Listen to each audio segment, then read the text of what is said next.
గత భాగంలో స్థూల శరీరం గురించి తెలుసుకున్నాం కదా. ఇక ఈ భాగంలో సూక్ష్మ శరీరం మరియు కారణ శరీరం గురించి తెలుసుకుందాము.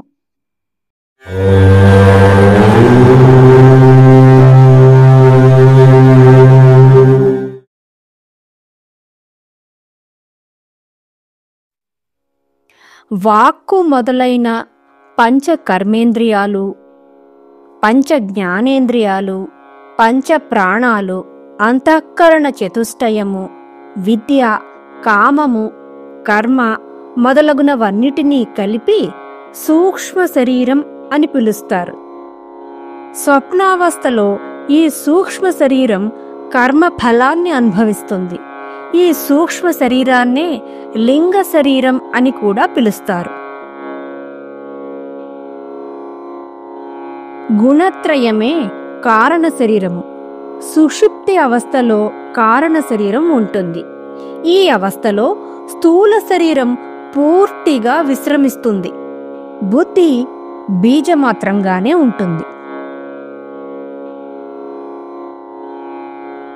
అమ్మవారి సూక్ష్మ శరీరమును 3 విభాగాలుగా విభజించారు.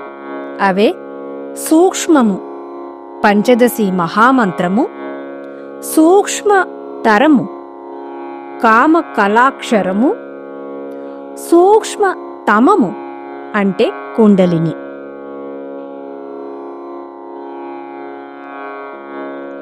సూక్ష్మతర శరీరాన్ని పరారూపం అని అంటారు. ఈ పరారూపాన్ని ఇంతవరకు చెప్పబడిన నామాలలో స్థూల రూపంతో కలిపి వర్ణించడం జరిగింది.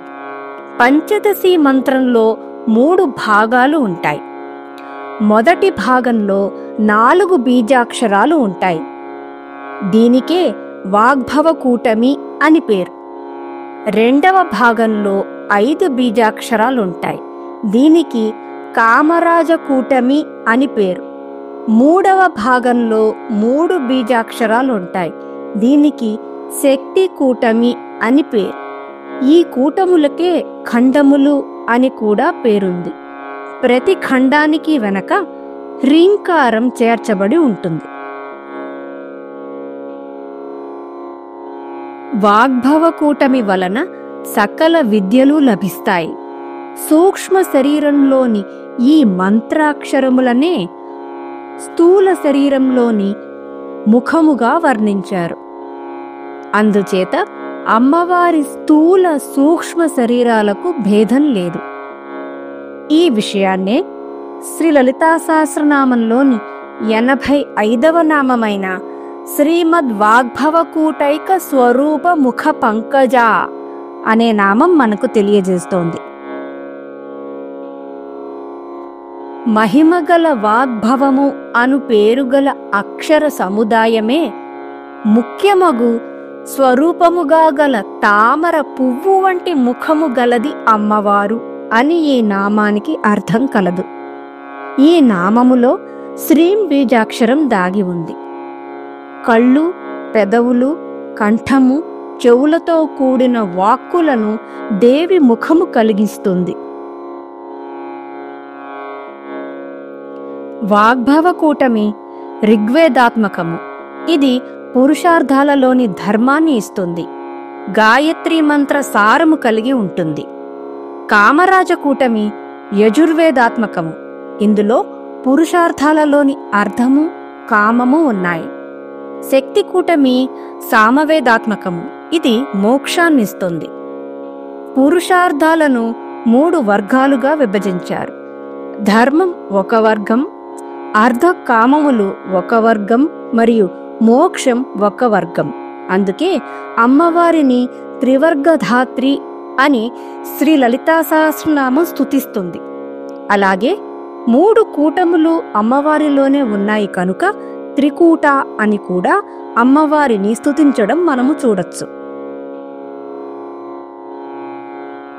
మనువు, చంద్రుడు, కుబేరుడు, లోపాముద్ర, మన్మధుడు, అగస్త్యుడు, నందీశ్వరుడు, సూర్యుడు, ఇంద్రుడు, విష్ణువు, శివుడు మరియు దుర్వాసుడు ఈ పంచదశి మంత్రాన్ని ఉపాసించిన వాళ్లల్లో శ్రేష్ఠులు.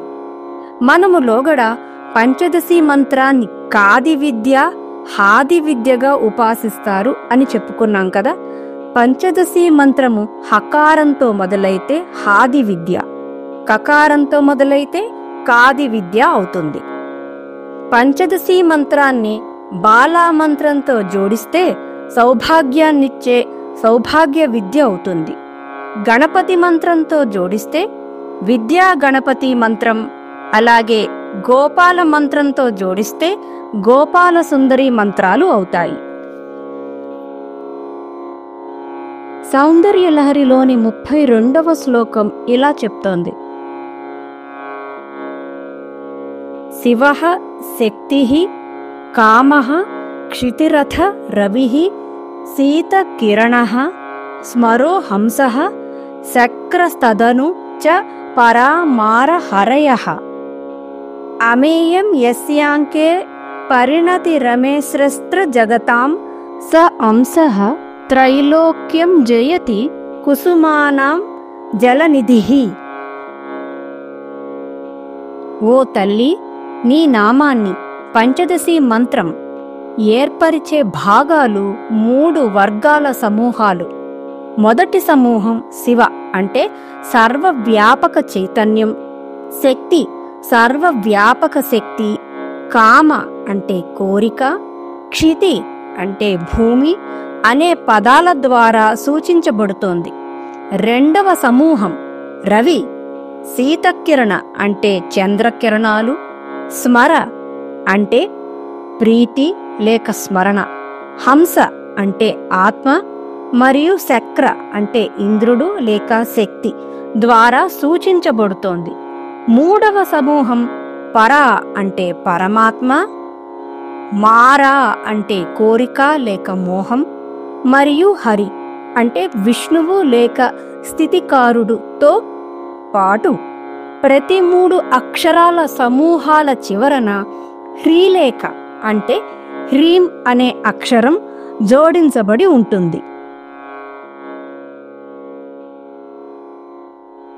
వచ్చే భాగంలో తదుపరి నామాల గురించి తెలుసుకుందాము. చూశారు కదండి ఈరోజు వీడియో. ఈ వీడియో మీద మీ అభిప్రాయాన్ని కామెంట్ల రూపంలో తెలియజేయండి. మీకు ఈ వీడియో నచ్చినట్లయితే లైక్ చేయండి. మరింత మందితో ఈ సమాచారాన్ని పంచుకోవాలనుకుంటే షేర్ చేయండి. అలాగే మొదటిసారి మా వీడియోని ఎవరైనా చూస్తున్నట్లయితే సబ్స్క్రైబ్ చేయడం మర్చిపోకండి. మళ్ళీ వచ్చే వీడియోలో కలుద్దాం. అంతవరకు మీ వద్ద సెలవు తీసుకుంటోంది మీ మానస.